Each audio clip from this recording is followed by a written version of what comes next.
He never looks like he's going to score today. Never. Nicholas Jackson, brilliantly put away.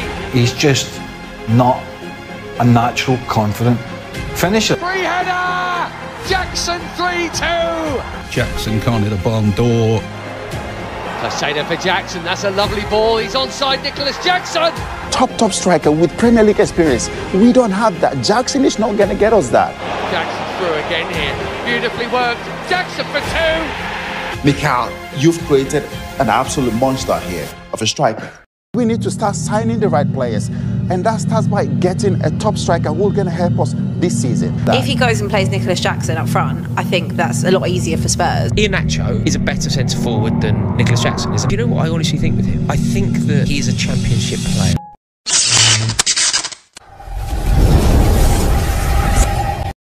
Nicholas Jackson est actuellement l'un des attaquants les plus critiqués de Premier League. Supporters, journalistes, consultants, tout le monde le critique.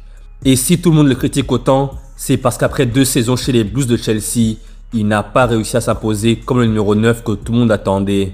Et là maintenant, il est censé entamer sa 3e saison à Stamford Bridge, mais selon la presse anglaise, un départ cet été est de plus en plus probable puisque Chelsea veut se débarrasser de lui.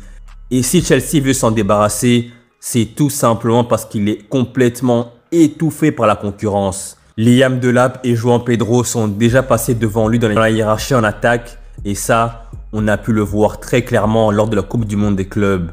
On a pu voir très clairement qu'Enzo Maresca ne considère plus Jackson comme son attaquant numéro 1 et ça change tout.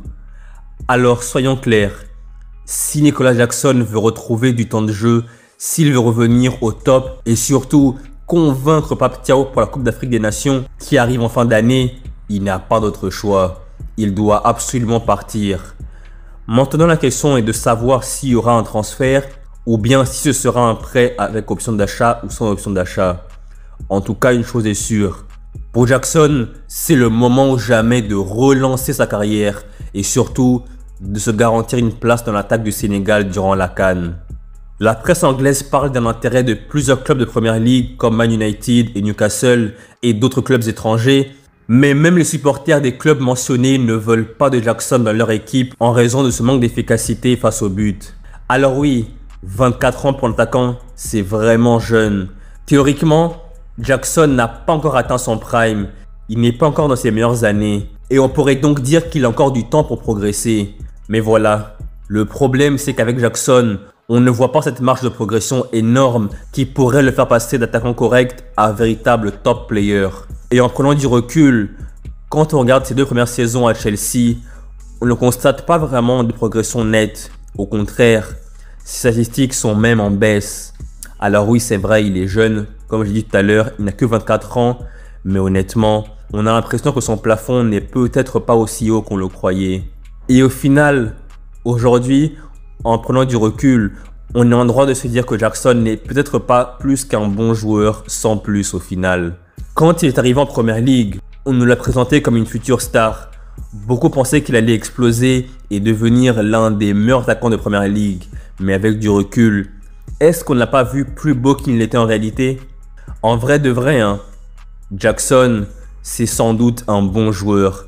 Pas mauvais, pas un flop total non plus, mais juste un bon joueur. Mais bon joueur ne veut pas forcément dire buteur élite. Pour moi, je dis bien pour moi, Jackson a les qualités d'un attaquant capable d'être performant dans une équipe de haut niveau, mais pas forcément pour porter un grand club comme Chelsea sur ses épaules. Et ça se voit très clairement. Il n'a pas ce côté tueur devant le but qu'ont les grands numéros 9. À Chelsea à l'époque, on a vu des mecs comme Didier Drogba, on a vu Diego Costa, en gros des vrais numéros 9 de top classe mondiale. Et un club comme Chelsea qui veut jouer le titre ou au moins le top 4, avoir comme numéro 9 Jackson, ça pose problème. D'où les arrivées de Liam Delap et surtout de João Pedro. Et aujourd'hui, les statistiques sont très claires. Lors de sa première saison à Chelsea, Jackson avait inscrit 14 buts et délivré 5 passes décisives en 35 matchs de Premier League. Et cette saison, c'est seulement 10 buts et 5 passes décisives. Donc, c'est très clairement une régression nette. Et au-delà des chiffres, c'est aussi dans le jeu qu'on sent cette baisse. Moins d'impact, moins de confiance, moins de présence dans la surface de réparation. Mais pour certains, c'est le contexte de Chelsea qui n'aide pas, avec des changements d'entraîneurs fréquents et un effectif en reconstruction. Mais honnêtement, même dans ces conditions, un vrai grand numéro 9 trouverait le moyen de faire la différence régulièrement. Je crois que la confiance de Maresca envers Jackson est limite épuisée. Et d'ailleurs, au-delà de Chelsea, Jackson a une absence de but qui est vraiment inquiétante avec le Sénégal. Et ça, c'est un autre point qui interroge son rendement avec la sélection.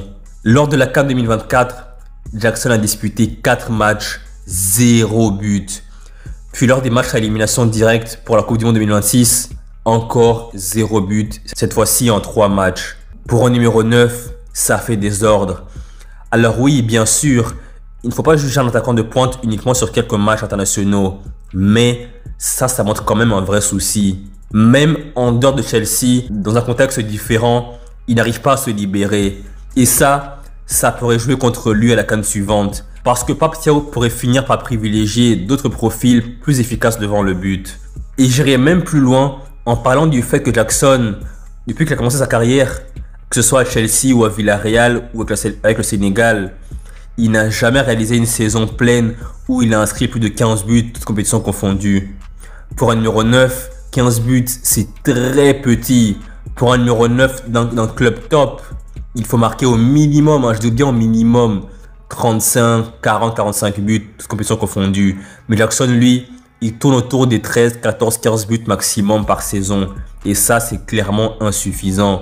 Et même son apport dans le jeu, certes, n'est pas mauvais, mais c'est loin d'être acceptable. C'est loin d'être convaincant. Et quand on compare avec les meilleurs buteurs du championnat, par exemple Alexander Isak, c'est vraiment le jour et la nuit. Jackson est vraiment loin derrière. Oui, il a du potentiel. Oui, il est jeune, il n'a que 24 ans. Oui, il a de l'énergie. Mais les chiffres, eux, ne mentent pas. Pour moi, Jackson doit être dans un club où le contexte est différent. Dans un contexte où il pourrait retrouver la confiance et surtout se relancer. Mais rester à Chelsea, comme attaquant numéro 1 ou même sur le banc, pour moi, c'est une mauvaise idée. Une très mauvaise idée. D'ailleurs, avec l'arrivée de Jean Pedro et Liam Delap, le message est plus que clair. Jackson n'est plus du tout la priorité d'Enzo Maresca. Et s'il ne part pas maintenant, il risque de s'enfoncer sur le banc et de voir sa carrière stagner pour de bon. Donc pour moi, c'est très clair. Soit il part maintenant et relance sa carrière, soit il reste à Chelsea, mais il s'enfonce. Et vous, que pensez-vous de Nicolas Jackson? Pensez-vous comment il doit quitter Chelsea dès maintenant ou pensez-vous qu'il doit rester et se battre pour sa place? N'hésitez surtout pas à donner votre point de vue en section commentaire.